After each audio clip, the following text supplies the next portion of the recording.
अरे हमरा प्यार में ऐसन का कमी नजर आई तो के जाननी तू हमके छोड़ के दूसरा दिल लगा ले।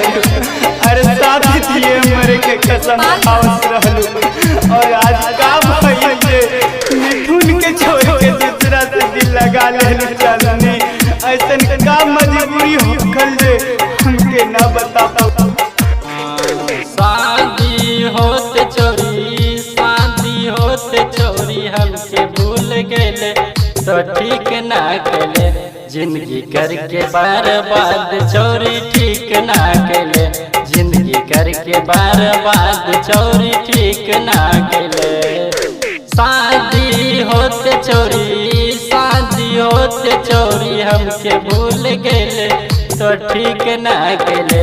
जिंदगी करके बर्बाद चोरी ठीक ना केले। जिंदगी करके बर्बाद चोरी ठीक ना केले। ना दिल की ना दर्द की तूने ऐसा खता कर दी। मेरे ही दिल के साथ सजा कर गई।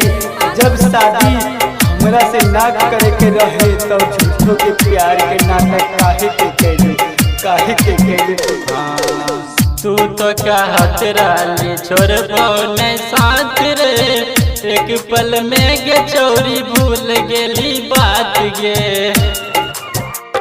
हाँ तू तो कहत रही छोड़बो नहीं साथ रे।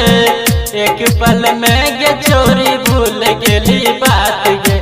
प्यार में धोखा गे चोरी, प्यार में धोखा गे चोरी करके तू बर्बाद तू खुश रह।